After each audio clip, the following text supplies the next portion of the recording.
Okay, good morning or good afternoon, wherever you're joining us from today. My name is Jason. Welcome to Solar Sailing. This is our episode 14, if you can believe that. And so, what we're going to be working on today is a boat showcase of Batt Cat. And today's guest, Frank, is underway. And so, you will actually see him in some beautiful scenery. We're going to listen to how Frank has uh, built his boat and turned it into the amazing vessel it is. We're also joined by co hosts Patrick and Aaron. And so let's go ahead and jump to Aaron. Aaron, you are a little sideways on us. That's fine. Let's jump back to regular portrait mode for you and tell us a little bit about where you are because you're in a special place too. Hey guys, thanks for joining us. Yep, this morning I am out with my wife. We're on a good buddy of ours boat, Jacob. We're out here on Anchorage in Fort Lauderdale, Florida. It's a sunny morning. Started off a little bit sprinkly raining, but now it's doing really well.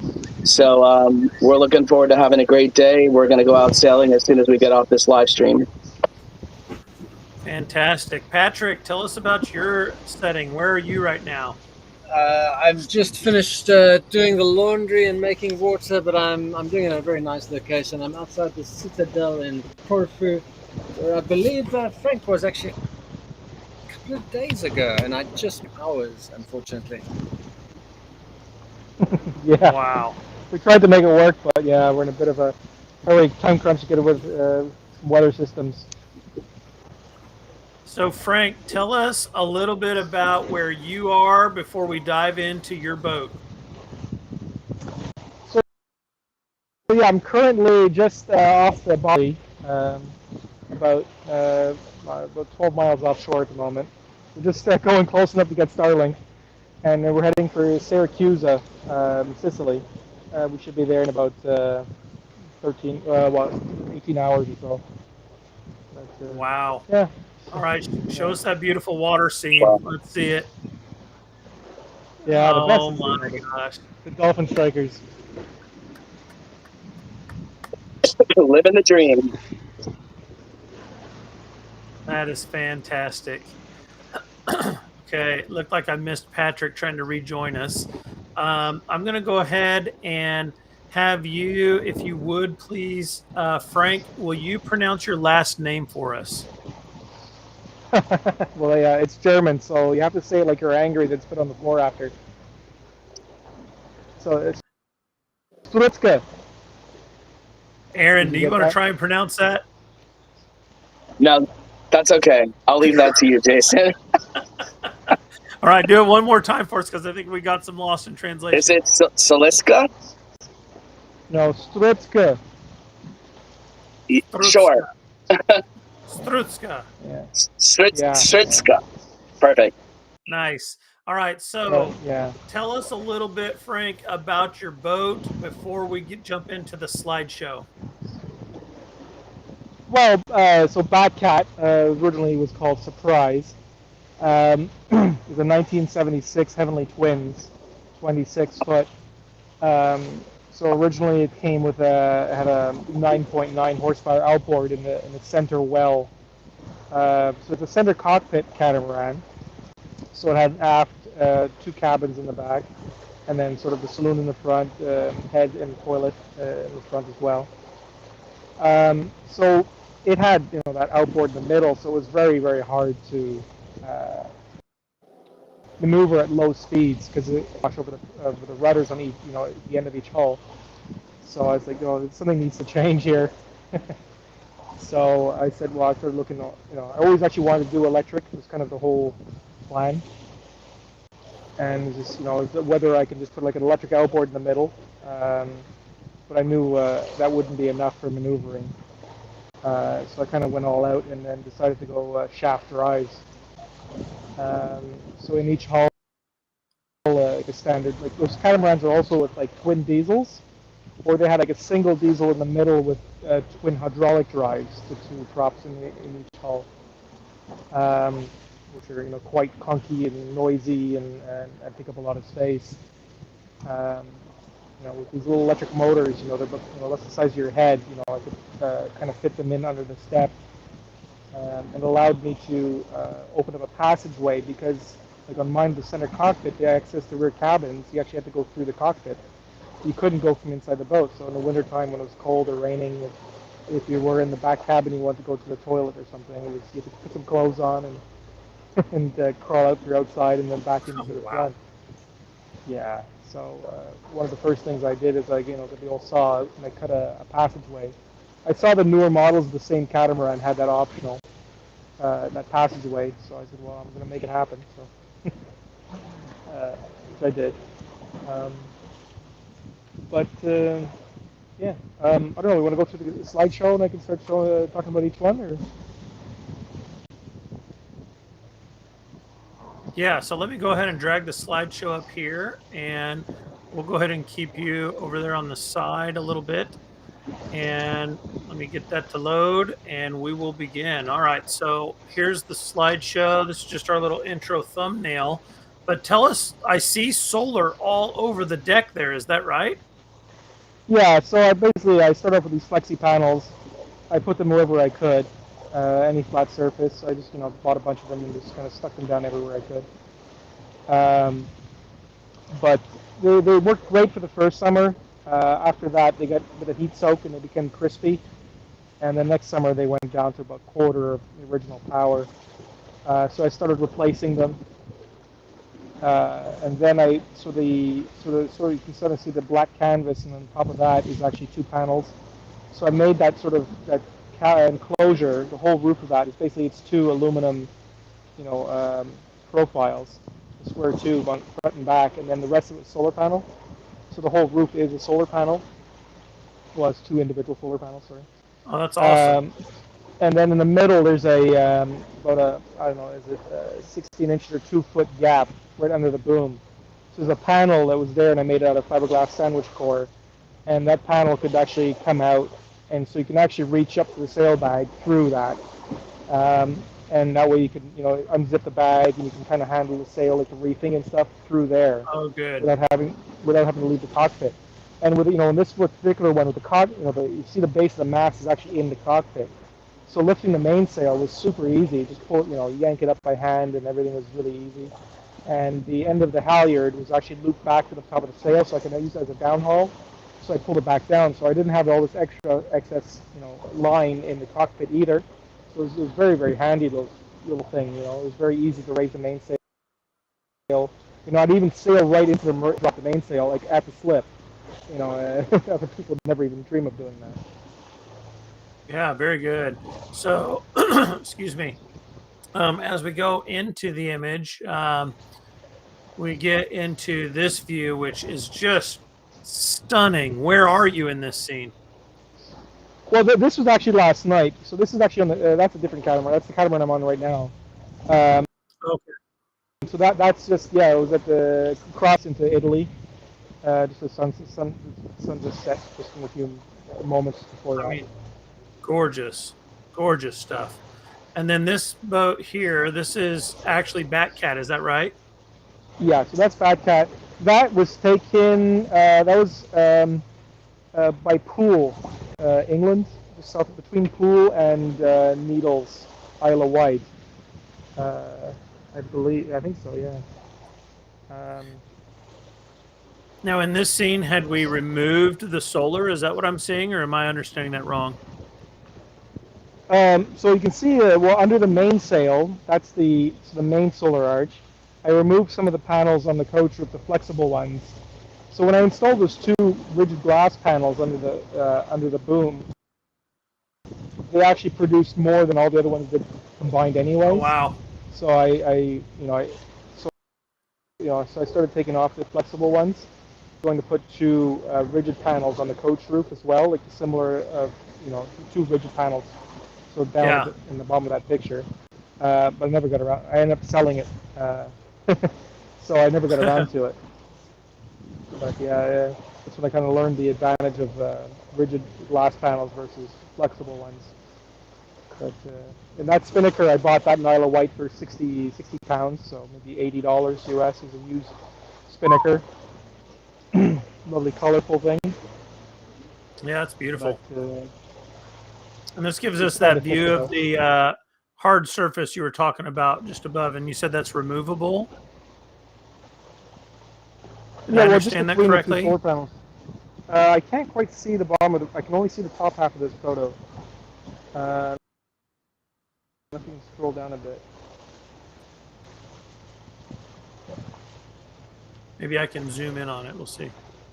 No, I cannot.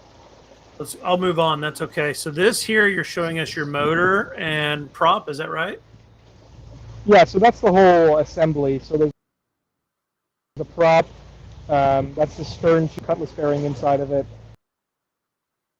and then the stuffing box, and then the stainless shaft sticking up the other end of it, and then that's the 10 kilowatt Golden motor.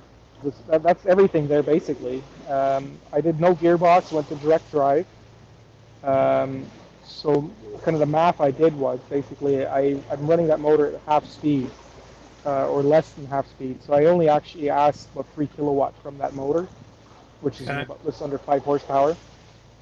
And so because it has a flat torque curve, so you just keep running it slower, you can do that. And so that way I didn't need a gearbox. So less noise, less cost, less maintenance. So I kind of purposely got a bigger motor to ditch the gearbox idea. I feel like this is a good place for us to pause and kind of break down a little bit if you're okay with that, because I'm certain Patrick is wanting to chime in on that. So I am actually. So I mean, if we're talking about Batt Cat, we're talking about probably one of the first electric catamarans that I've ever heard of. And I think, Frank, you were so early in building this that you didn't really have any guides, you didn't have anyone to copy it. It was sort of a game of trial and error, and you've learned a lot of lessons along the way. I don't know if you want to tell us a little bit about, different lessons you've learned, how you would do it today, if you had to do it differently, that sort of thing. There wasn't really much available. I think ePropulsion had like a couple outboards available, and they were between like 5,000 and 10,000 each or something, like ridiculous amounts for anything to kind of work in this. I'm pretty happy with the way that motor assembly, that sort of mechanism that I did. The catamaran I'm on right now, the owner wants to go electric, and so this is basically it's a 42, basically it's 4 times the size of Batt Cat. And so he wants to go electric driving, and so we're mulling it over and saying, well, do we do pod drives, or do we do like a shaft drive, or do we use, because right now it has 2 diesels with sail drives. The shaft drive like on Batt Cat is completely bulletproof. There's nothing to go wrong with it. All that stuff is going to last 30 years. While sail drives, they have, they can start corrosion. You can expect maybe 10 years out of them. A pod drive, which in theory are good, but if you do, if the seals go bad, you do have water go in, you can have problems there. It should be good, but time will tell on that. I don't know. I was quite happy with Batt Cat and the way it works. I thought it was quite efficient. I think of all the cats I know, it was probably the most efficient. Do you remember any of the sort of kilowatts and knots figures and that? I could maintain about 4 knots on roughly 700 watts or something. Wow. So it was about 300 watts, 350 watts a side, depending on how clean it was. But it was extremely sensitive by getting, dirt on the props. In 1 week in the UK, it was sunny in the summertime, with all the minerals that's in our water, it would be like it was like a garden on the propeller. So, I'd always kind of decide, well, I can even just reach down to where they were and just clean off the props. But I was extremely sensitive to being dirt on the props or any kind of grass on them. Yeah, I mean that's hugely efficient. I think it's twice the efficiency of my boat, probably even better than that compared to yours. Oh, that's fantastic! Yeah, that is. I was waiting for you to say a much larger wattage usage, and when you said, did I hear correctly that you said 700 watts?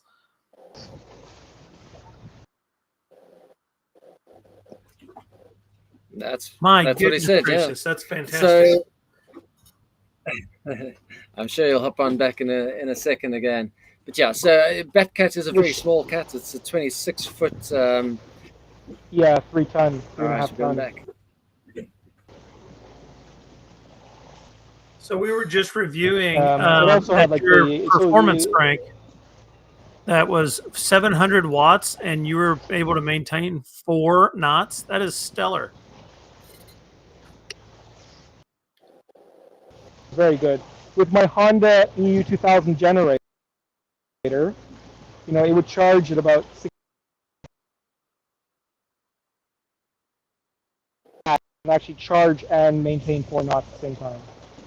So it was took twice the energy. So it was about I was on par with what the Honda 2000 generator do. So I could probably do 6.5, 7 knots. But then, you know, the stern of it really just dragged right into the water, and it was just kind of, you know, trying to climb over its own wave. But yeah, it was a very small cat. You can see some of the pictures on the Instagram. It looked like a canoe. So Patrick was sharing a little bit about his thoughts and impressions on that before we jump back to the photos. Patrick, go ahead and wrap up what you were thinking on that, because I think I interrupted with my mind blown over the efficiency. Yeah, and it is one of the great things about having so few moving parts. I mean, you basically got 2 motors that spin, and they move the prop shaft directly. So, you know, there's no losses along the chain. It's very simple, very easy to maintain. I think it's a really great solution. The nice thing is all the electronics are indoors, so you don't have anything that gets wet like our motors. If a seal goes, like he says, it's gone. A very small cat, very light cat, but amazingly, 2 of them have actually circumnavigated, and I'm not sure, Frank, you'd want to try that on a 26-foot boat. I wouldn't myself, but but they have made it, and I think the center cockpit makes it a very, It's doable, very but I safe wouldn't. boat. Is the new yeah? Is the new owner enjoying it? Are they doing decent distances? What are they doing with the cat? Well, the first thing to do, they bought it and they put an outboard in it. And it's outboard. Like, you know. I suppose people And do it was what a they know. beautiful windy day, downwind. They motored the whole way back. So let's well, jump I in guess real she quick didn't have a on lot this. of experience sailing or anything. She was kind of.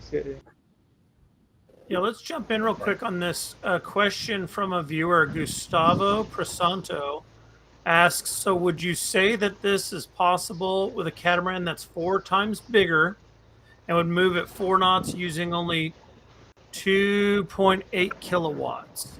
So I'm going to defer to you experts here.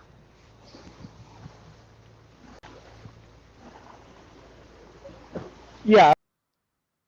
So again, a larger cat, you know, your hull speed's going up. So on most displacement hulls, 3/4 of hull speed is very efficient. So at 25, 26 foot, speed about 6 knots. So 4 knots.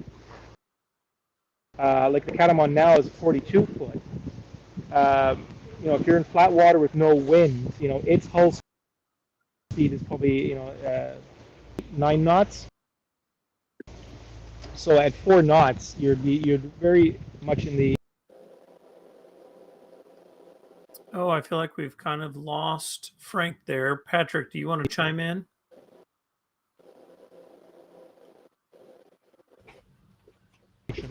Yeah, I think possibly a Starlink glitch. I know he's sort of mid-ocean over there.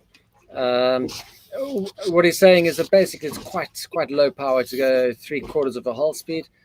So on my boat for 4 knots, now I've got a 5-ton boat, so going from 3.5 to 5, I do 1.4 kilowatts in smooth water. In the end, it's not really going to be the size or the weight of the boat, it's going to be the resistance through the water. So a longer boat could have less resistance, but obviously the weight also comes into play, and the wetted surface area comes into play. Absolutely. A very good way to test is to actually tow your boat behind another boat and to use a scale, and you'll see how many kilograms of thrust is required for the different speeds. And you can translate that relatively easily into power outage if you compare the different motors. Very good. Gustavo, I hope that answers your question. Feel free in the comments of this video after the fact to continue the conversation if you have follow-up questions. Hopefully we'll get Frank back to a stable connection. while we're waiting on that, let's hear from Aaron a little bit. Aaron, I know you're on a boat with a friend down in Florida. Is that right? Yeah, that's right. I'm out here on a 34-foot 2024 Halber Grassi. Beautiful boat. I can give you a pan view if you'd like, real quick. Oh, There's yeah, my look at that. there's my buddy Jacob. What's up, Jacob? We're actually sitting inside in the saloon, a little bit out of the sun. There's the galley. About to have a really good time today. That's fantastic. Hopefully the weather holds up. The water's like glass. Yeah. So it sounds like we got Frank back. Frank, we kind of wrapped up. Patrick did a great job addressing Gustavo's question. I'd like to, once we get kind of a stable connection with you again, to jump back to our slideshow with your boat. Can you confirm whether or not you're hearing okay on your end, please, Frank?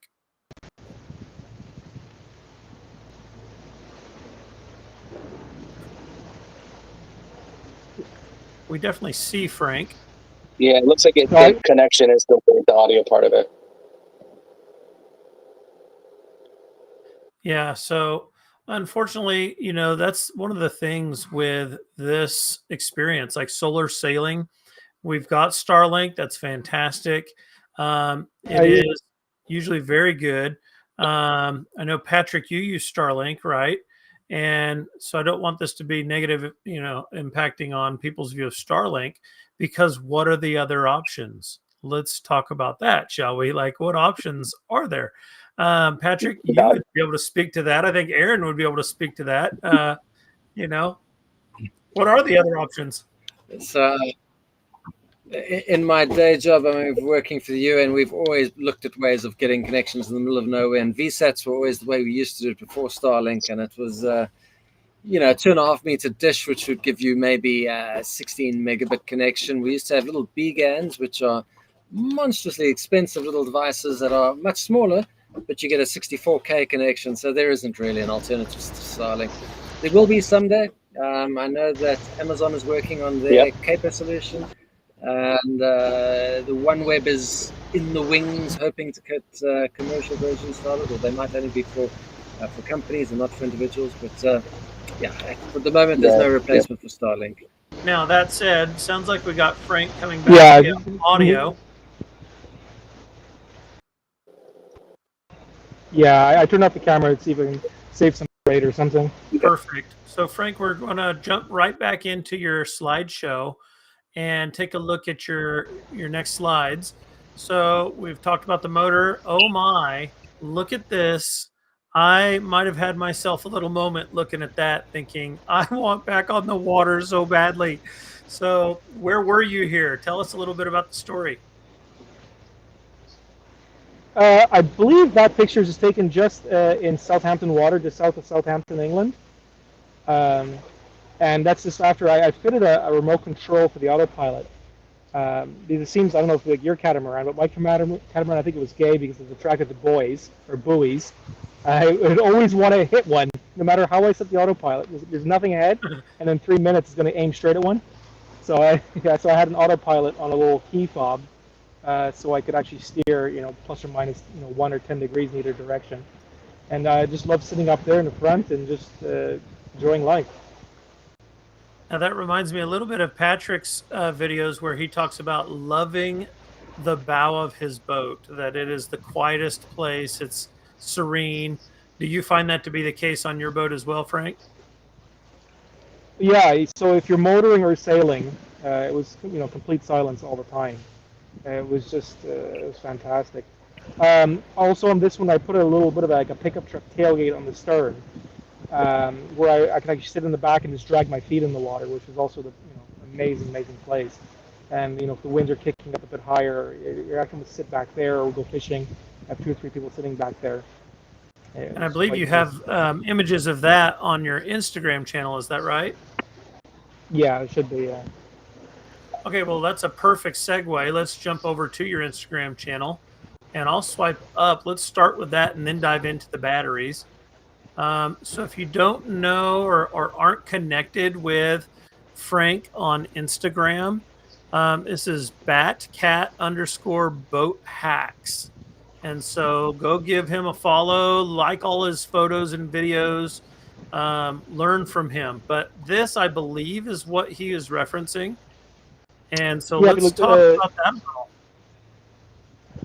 yeah. So I found it was really hard to get on and off. So it had a ladder like in the middle, in the stern, and a bit of low in space. And in the top of that picture, I don't know if you can see, I have an E-foil, electric hydrofoil board, and I had a hard time getting it anywhere. So I said I need to make this tailgate idea on the back. And so it's supported by the topping, like a secondary topping lift from the mast, so I can adjust the winch in the cockpit. And so it was amazing place to put some chairs on it. If you go back one, there's actually a video of my feet. Yes, I like that one too. That's a That right nice there, one. that's Let's go find it. right there, yeah. Right, Oh yeah, right here. up a little bit. Video, and that should be that's it. So that's just a video of my feet water under electric drive. I like how you use the word just, like it's no big deal. Like, oh my goodness, that's incredible. That's so fun. Okay, so let's talk a little bit about where you had me go before, which was the batteries. Now, did you repurpose Tesla batteries? Time, lithium iron phosphate wasn't really as easily available, or that I could find. So I was actually watching Will Prowse, and so I'll get these Tesla modules. And so, yeah, at the time, that was the cheapest way to go, and also they have twice the energy density of pretty much anything else. So that was a 20 kilowatt hour pack. So there's 4 of these 5.3 kilowatt hour modules. They're 24 volts each. And so I had 2 S2P, so roughly 400 amp hours at 50 volts. That is very impressive. I think I would feel very terrified. Aaron, what are you thinking? Because I Yes. know you're looking at powering yours. So what year was this, Frank? What year were you crafting this all up? 2020, 2019, Okay. and 2020. Yeah, I mean, I've had some thoughts about using Tesla lithium iron phosphate, but I'm scared too. Like I'm scared of the possible fire issues with them, or the battery management system not being able to keep them in balance. But I mean, there's plenty of people out there that have done it. I don't know if I can get myself to do it. Yeah. Yeah, so these were NMC. So so these would go up to 4.2 volts per cell. So these are actually even water cooled. And I never even had to hook that up. At the C rate I was drawing them, where I only typically draw about 5 kilowatts maximum. Right. I'm usually only 1 kilowatt. I never even needed to hook up the cooling. Actually, the issues I had in England was heating. And so sometimes I couldn't charge the batteries because they're below 5 Celsius, or 45 freedoms. So what I did is I just ran the motors at full power to discharge them, and it actually warmed them up enough that where I can actually charge them. Then I was okay with charge it on like a mains or from a generator. So they were running too cool, right? So yeah, that's the opposite problem that I was thinking.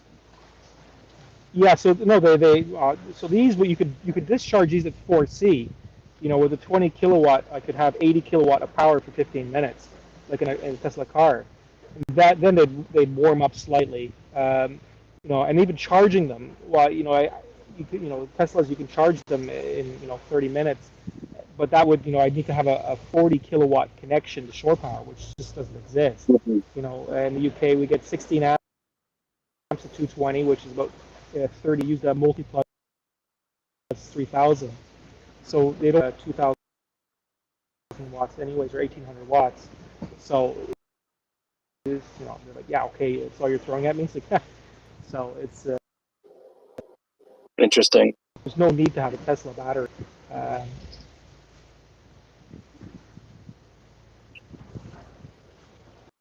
Frank, tell us a little bit about what we're seeing in this video. This is the motor. Yeah, so basically I hook up the motor to the little inverter drive. I'm just running it, so I got a potentiometer as a throttle, and I'm just running it forwards and backwards. And just kind of as crude as it gets. Just hook everything up, and then I put the shaft coupling on, and then basically the motor's right on the end of the shaft. There's a little pillow block there. In the UK they call them plumber's block. I was going to use that as a thrust bearing, but then I found at even at 3 kilowatt the thrust on the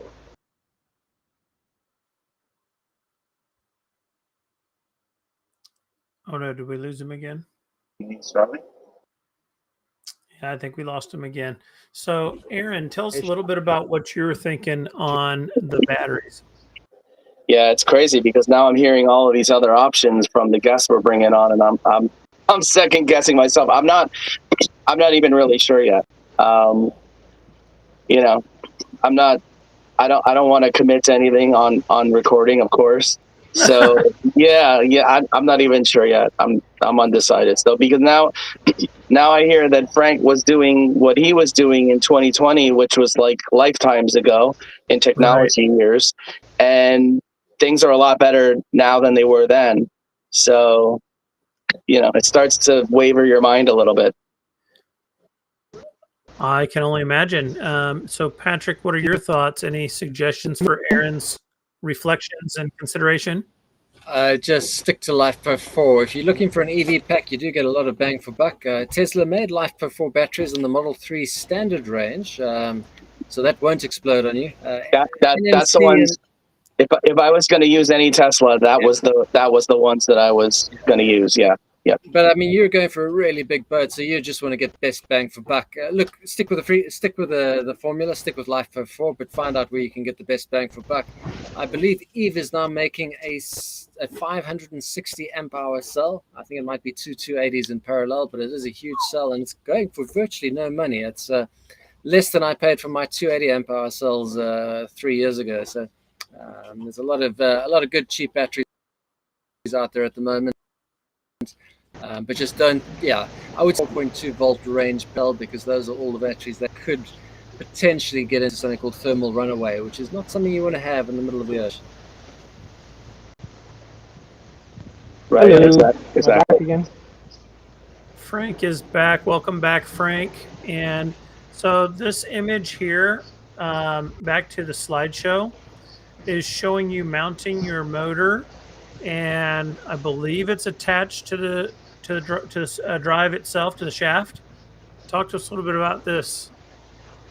Yeah, so basically it was as simple as what you see. Is a piece of angle iron bolted to the front of the motor and two little bit of rubber mounts.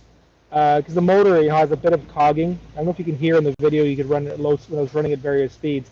At a very low speed, you can hear the cogging would actually vibrate the hull a little bit. So at very low speeds, like less than 1 knot of speed, you hear it like cogging, and you get a resonance that would vibrate the hull.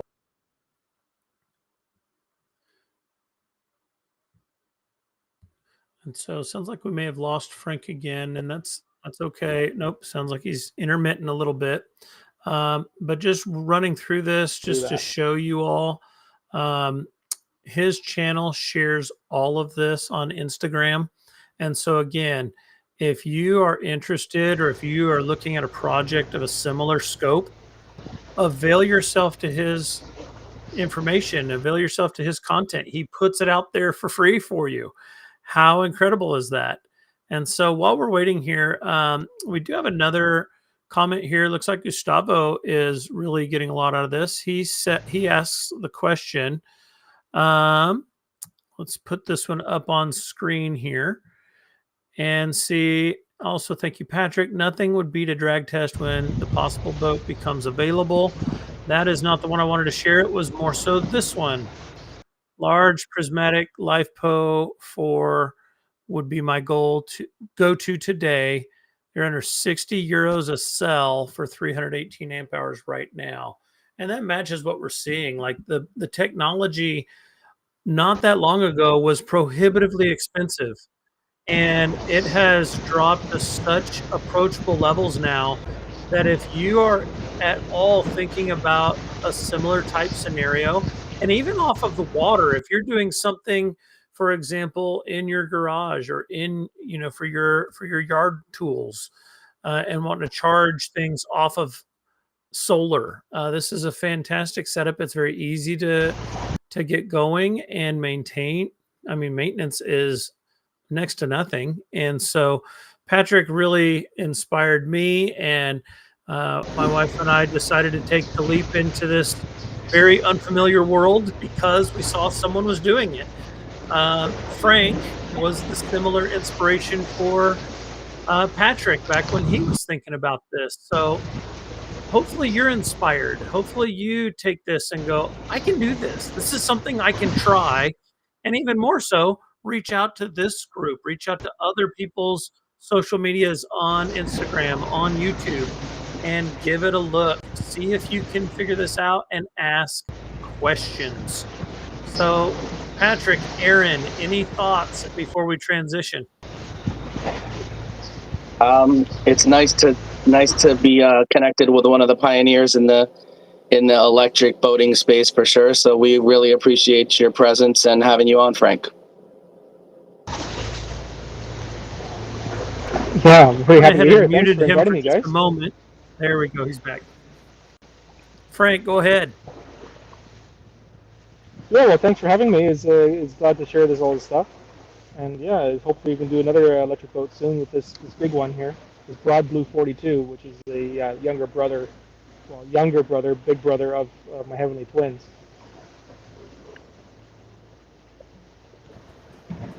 Patrick, any thoughts? So we're almost missing a huge chunk of Frank's knowledge. I said Frank isn't only an electric boat expert; he's also an expert on everything Victron. In fact, I think he knows more about Victron equipment than Victron themselves know about their equipment. But also on sort of very high output alternators and that. So basically anything that you want to get power into a boat or power out of a boat, I think Frank's expertise sits a lot there. I know he introduced me to the RS6000 inverter, which is half the weight of my current one and twice the power, which is pretty cool. And I know he's working on some really, really high output alternators. And I know, Aaron, you're planning on going hybrid. I think these alternators are probably something that you're going to need at some point in the future. So I don't know if you've got any pointers on where to find out all of this information, Frank. If we don't want to keep bothering you and asking you questions, is there a place where this knowledge sits, or do we have to just keep hounding you and asking all of these questions? Well, on the batteries on boats, I posted about this new model, which has been rebranded as, you can buy it as Balmar 96 series. So Balmar buys these Mali out, rebrands them, and jacks the price 6 times. But these Mali MG1 is the one I usually use. I can get about 150 amps at 56 volts out of it, which is 8,500 watts continuous. We can do peaks of almost 10,000 watts. And you think it's taking a lot of drive shaft power, but they don't. They actually take similar engine load from a Balmar XT250. So I can run it off the same belt. So I've installed about 14 of these so far on various engines. The smallest one was the 2GM20, the Yanmar 20 horsepower, and you can get 6-7 kilowatts out of that and charge a 48-volt bank really quick. Yeah, you don't actually need a generator when you've got one of those on board. No, that's it. So a bunch of these boats, these catamarans,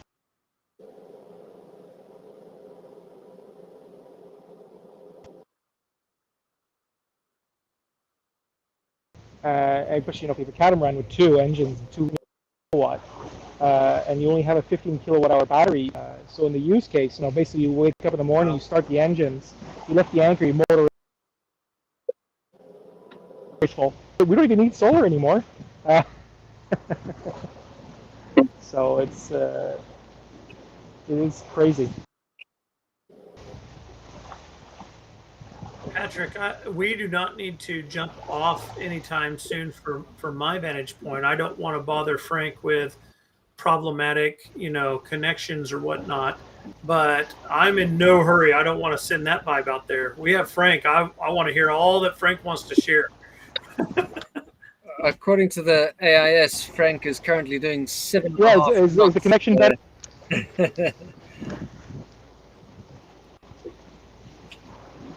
It's not really bad, but it Yeah, goes in so and can you out. hear me okay? Is it kind of...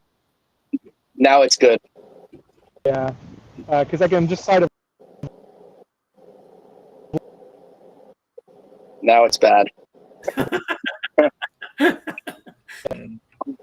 Yeah, when you're on the move, it is a little bit more tricky. When you're stationary, it's a little bit better until a heavy rain comes and you kind of lose the signal as well. But yeah, as I was saying a little bit earlier, he's doing 7.5 knots on that catamaran, according to the last AIS reading I saw. So he's moving at quite a pace. Yeah. And so, Patrick, tell us, you say that he is, I don't want to misquote here, but he is Mr. Victron? Yeah, I think he's actually got an official title as the Victron rep for the UK. But I mean, he's pulled this equipment apart and used it in so many different ways where, like series connecting inverters so that you can have a small inverter, which is a really low load, a low standby load connected in series to a really large inverter. So when the small inverter says it needs more power, the large inverter comes on automatically and provides that power, and then it goes back to a low standby load again. So a lot of lessons learned, sort of reading Frank's posts and watching what he does all the time, and it's been quite an education actually. Following him for the last 5-6 years now. So we've shared Frank's Instagram and kind of highlighted some of that. Where do you find his posts? He mentioned himself a Facebook group, but I didn't quite get what Facebook group that was. Help us know where to go to find Frank's posts. It's lithium boats. Oh, there we go. Frank is here. Yeah, lithium batteries on boats, and also the Victron Energy group. I'm doing whenever I do like a node red, which is a sort of a simple programming language. I do a new node red sort of program. I always post it on there as well. Just solving little automation things like also like automatic load shedding. So if you have like a water heater on your boat and you're cooking at the same time, the system automatically turns off the water heater, allows you to cook, so you have better throughput, and then it comes back on later. And like you were saying, is a series connected inverters, so you can have like a 2,000 backed by a 5,000 or a 6,000 or even a 10,000, and then you have the idle consumption of only the smallest one, and the other one is only turned on when it needs to, the extra kick to the extra loads in a seamless way. So there's a lot of these little things. Like this boat here also now I have grid tie micro inverter solar. So 30% of its solar harvest is actually going from solar straight to 240 volts AC. Because we have air conditioning running, it's got Starlink, and it's got a couple of computer things running. So some of the solar is going straight to 240, straight to consumption versus being converted twice.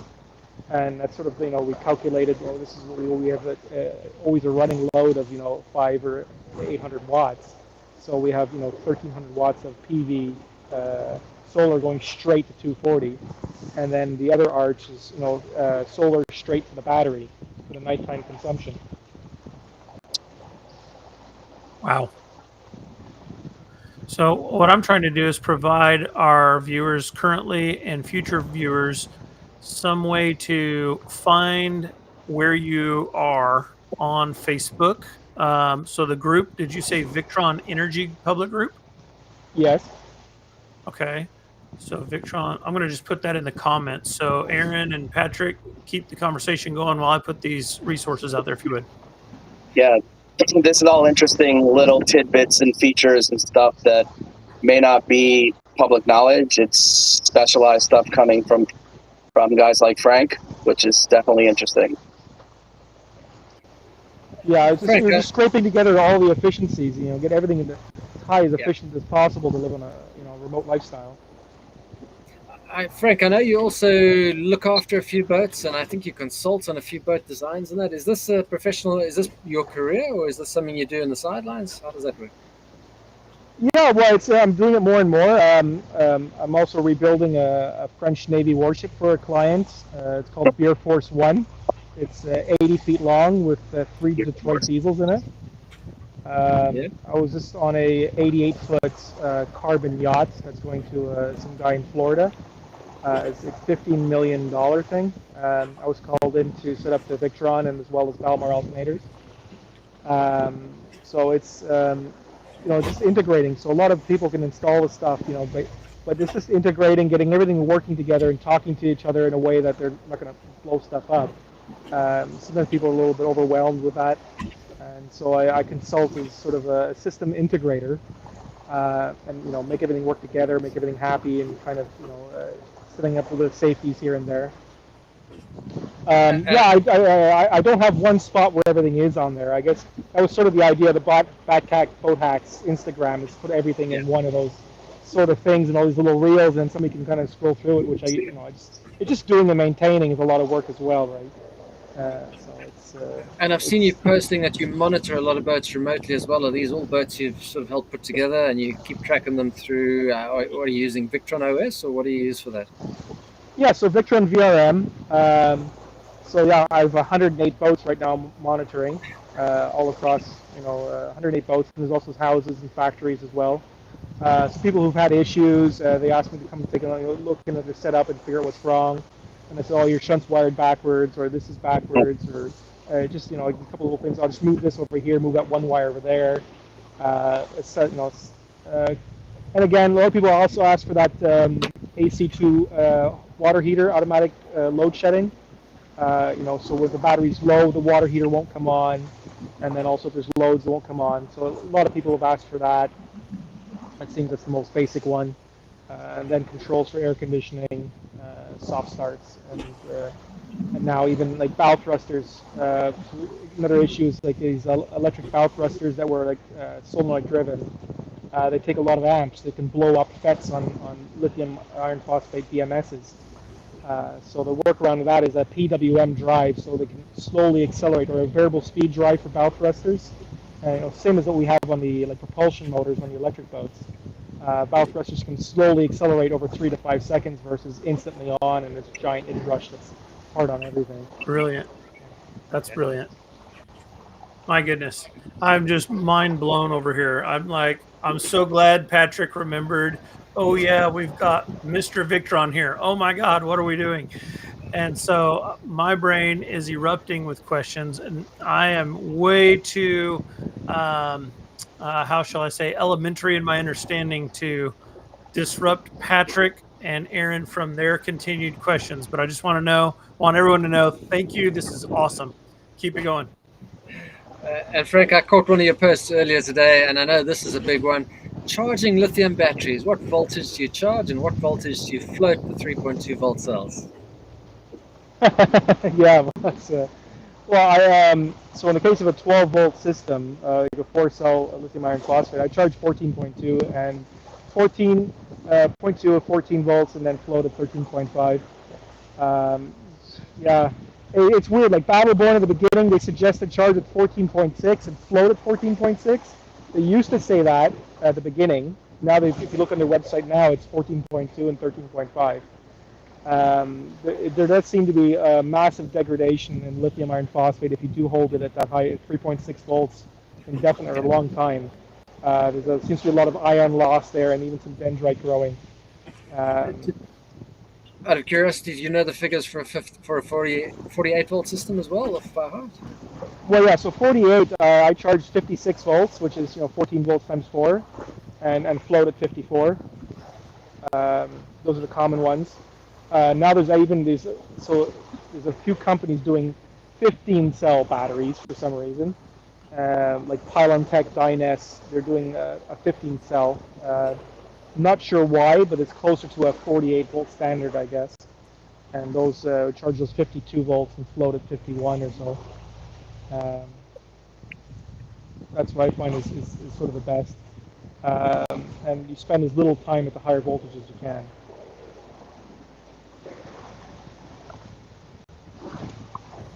Yeah, very useful info when you want to protect those batteries. Well, yeah, and it's also the thing is with them, it's kind of it's catch-22. You want to spend at least 2 to 4 hours per month at the higher voltage so they can balance, and so it's so they'll only balance at the higher voltages. Otherwise the voltage knee is completely flat and they can't balance.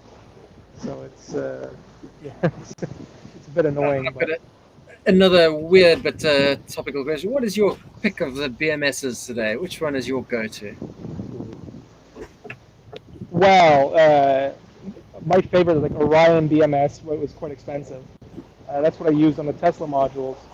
So it's got active sort of balancers that can balance at any voltage you tell it to. CAN communication, and it has very good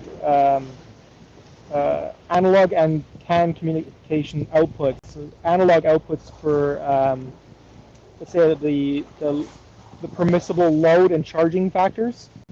So when you have these higher power alternators, if you can charge, let's say my new Bayliner, I have a 7 kilowatt battery lithium, but I have a 9 kilowatt alternator.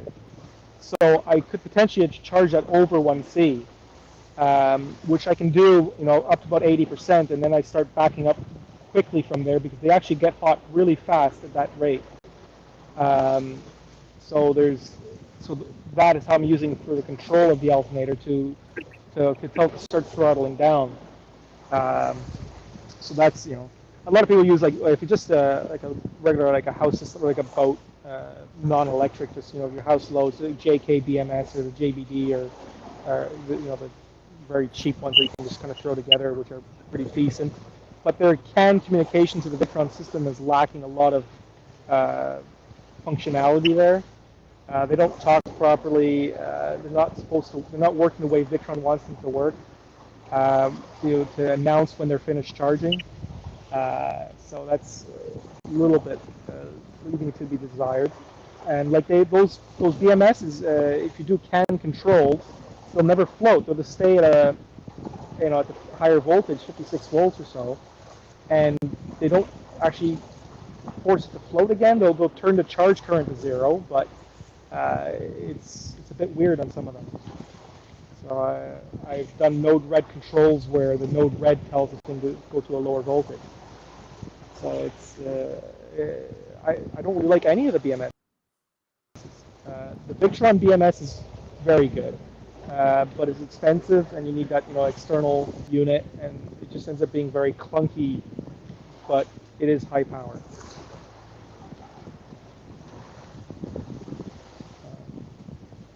Question on the Victron stuff. The servo, is it GX? Do you recommend that for something the size of, say, Patrick's or my boat? Yeah. So the servo is a way of getting Victron connected to the internet. So you can get the servo or the Acrano. So the Acrano is basically it's a brain with a screen built in. The servo has a separate screen. So depending on what your installation is like, and where you're going to mount each part, and where you want your screen, that's where you choose those two. That's the only good way to connect them to the internet. So you can have remote monitoring, and you can set things on, turn things on and off remotely from your phone. Right. I was on the fence about it just because, I could monitor everything from my phone or my iPad while there, but now that I'm leaving the boat on the hard and I'm halfway across North America, I want to know what's going on. What's going on over there? I have a camera where I can see my power bay, but that makes me wonder about the servo. So sounds like you would recommend it. Yeah, the servo, or you can even do a remote desktop. You could leave a tablet or something with a 4G connection, or a phone with a remote desktop connection, and you can actually go through Victron Connect. I've done that too. That's extremely clunky and unreliable. And Victron also has another thing that's called a global link. So it's basically it's a very small servo. If you only had say a solar charger and a shunt, you can use a global link, and basically you just plug it in and it has 5 years of data. And it gets you on there, and you can turn on 1 or 2 relays for a filter pump or a fridge or something. Very curious, Patrick. Do you use the servo on yours, on Electra? I don't have one yet, but I'm actually planning on putting together. So Venus OS is the Victron operating system, and you can install it on a Raspberry Pi. And I just need to wait for my Pi to arrive this winter, and I'll be going that route just because I I'm stingy with my money because I'm going to be unemployed next year. I don't believe that, Patrick. You're going to have so much coming in from your social media account going crazy, apps going crazy. You're just going to be rolling in money. It's happening. I can feel it. I think I'll still go the Raspberry Pi route just because I like teaching things. Yeah. I love that. I also did the Raspberry Pi at first with Batt Cat. I had Raspberry Pi in there for about 4 years. Yeah, it does work. It depends on your system architecture. Because sometimes you buy some of these other cables, like VE direct USB cables, it ends up costing about the same, depending on how you do it. But now there's this DUPA that's 4 VE direct to 1 USB-C adapter that this guy in Italy made. That really helps that situation. But and there's also to connect the Raspberry Pi to a Multiplus, you need to buy an MK3 adapter, which is to be $80. But that's also built into the servo, so it gets pretty close in price-wise. So we got a comment that came in again from Gustavo, and I'm curious to know what you guys would have to say about this. He says he's been charging his LiPo 416 series pack to 55 volts and floating at 53.6. About 600 full cycles in 4 years, not seen any degradation. Full electric house plus electric car charging. Thoughts on that? Yeah, yeah. So there's an off-grid Andy at Off-Grid Garage. It's a German guy living in Australia. He's really keen about charging to the lower values. You can do that. You can totally do that. What you can see is like say a 12-volt battery. You can actually fully charge it 13.8 volts. The last 10% can actually take maybe another hour longer, and it does work. It depends on your BMS and how good your balancing system is and how good the cells are matched. Because going to a higher voltage, it gives a better almost like a better grip on the balancing, because there's a bigger difference with weaker balancers. So like a lot of these like these cheaper like Renogy and other batteries, you need to kind of go to a higher voltage to actually get them to balance properly. But if you have a really good BMS, you can actually go to a lower voltage, not a problem.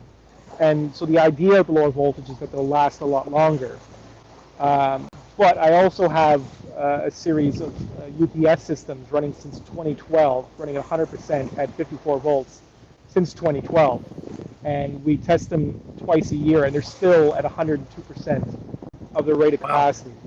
So I said, yeah, you can do that, but I haven't seen that gain.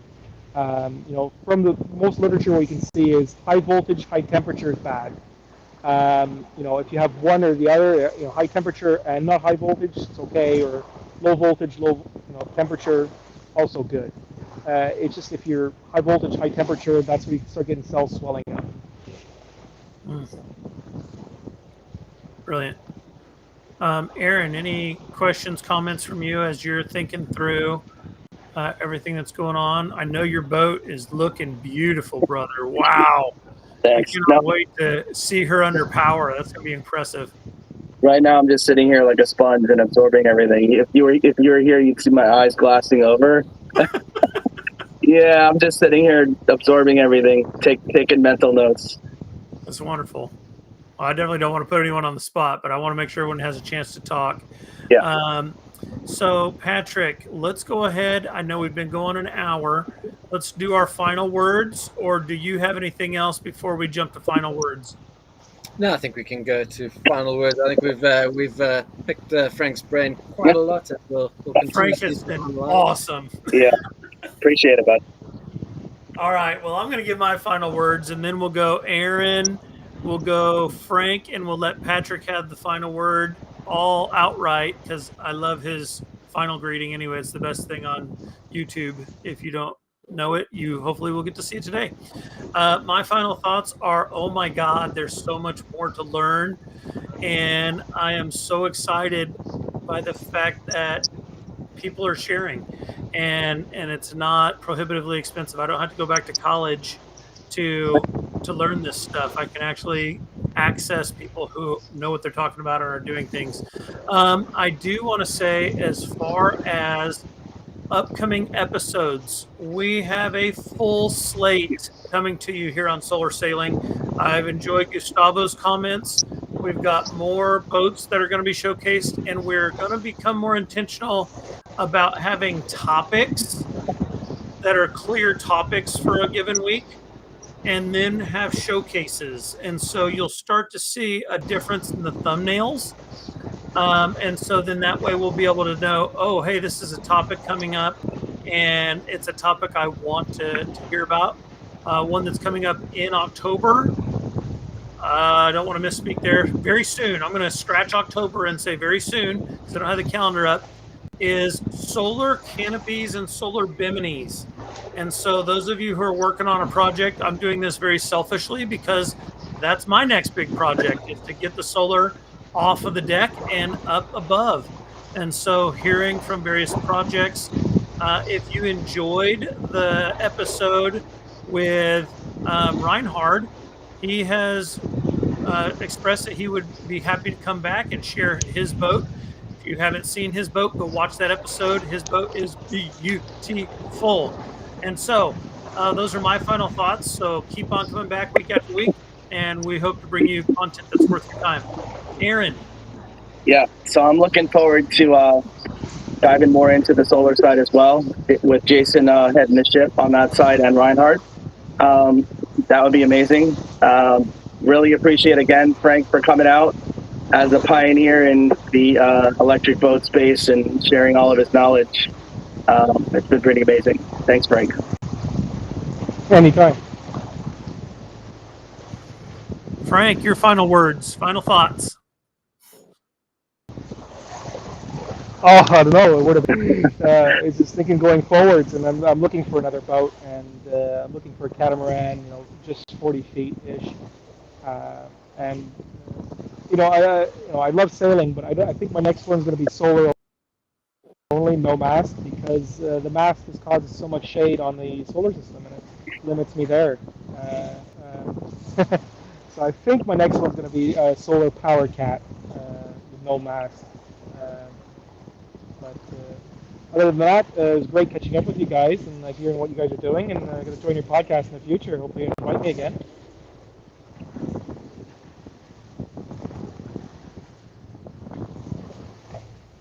Absolutely, we'll have you back. But let's finish up with Patrick.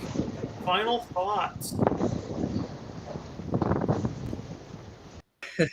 Well, I just need to thank everyone who does these sort of things, particularly Frank. It's been great following you over the years. What I like is how quite blatant you are in some of your answers. If a question needs one word of answer, you'll give it one word answer, which I think is brilliant. No beating around the bush there.